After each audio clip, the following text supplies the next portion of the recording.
1 Corinthians chapter 7. Now concerning the things whereof ye wrote unto me, it is good for a man not to touch a woman. Nevertheless, to avoid fornication, let every man have his own wife, and every woman her own husband.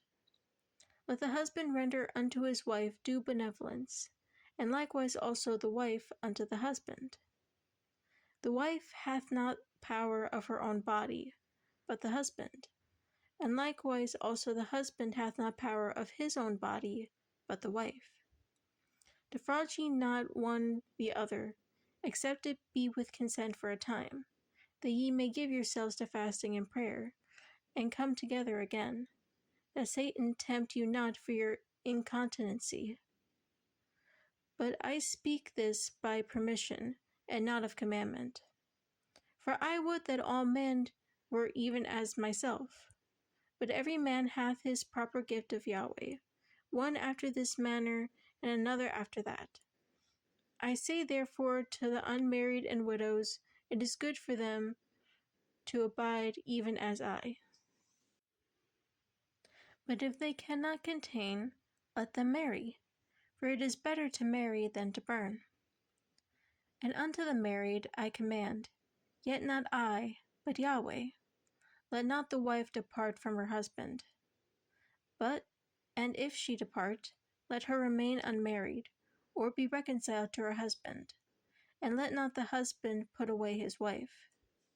But to the rest I speak I, not Yahweh, if any brother hath a wife that believeth not, and she be pleased to dwell with him, let him not put her away.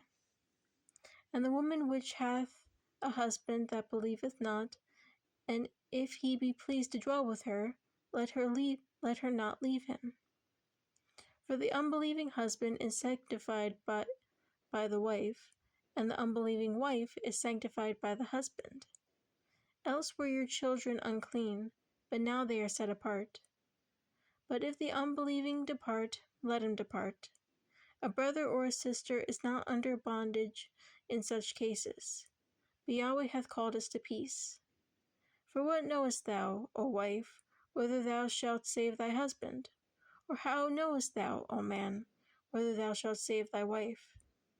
But Yahweh hath Yahweh hath called every one, so let him walk, and so ordain in all churches.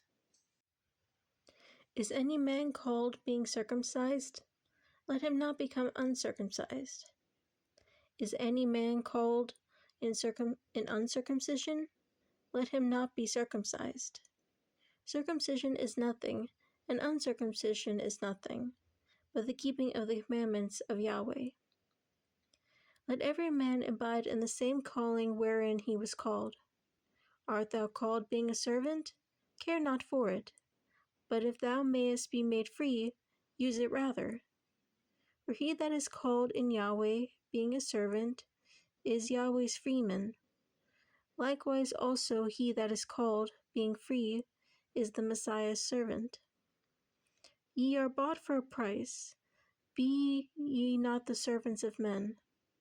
Brethren, let every man, wherein he is called, therein abide in Yahweh. Now concerning virgins I have no commandments of Yahweh, yet I give my judgment, as one that hath obtained mercy of Yahweh to be faithful. I suppose thereof that it is good for the present distress. I say, that it is good for a man so to be. Art thou bound unto a wife? Seek not to be loosed. Art thou loosed from a wife? Seek not a wife. But, and if thou marry, thou hast not sinned. And if a virgin marry, she hath not sinned. Nevertheless, such shall have trouble in the flesh, but I spare you. But this I say, brethren, the time is short. It remaineth, that both they that have wives be as though they had none, and they that weep, as though they wept not, and they that rejoice, as though they rejoiced not, and they that buy, as though they possessed not, and they that use this world, as not abusing it. For the fashion of this world passeth away. But I would have you without carefulness. He that is unmarried careth for the things that belong to Yahweh, how he may please Yahweh. But he that is married careth for the things that are of the world, how he may please his wife. There is a difference also between a wife and a virgin. The unmarried woman careth for the things of Yahweh, that she may be set apart both in body and spirit. But she that is married careth for the things of the world, how she may please her husband. And this I speak for your own profit, not that I may cast a snare upon you, but for that which is comely, and that ye may attend upon Yahweh without distraction.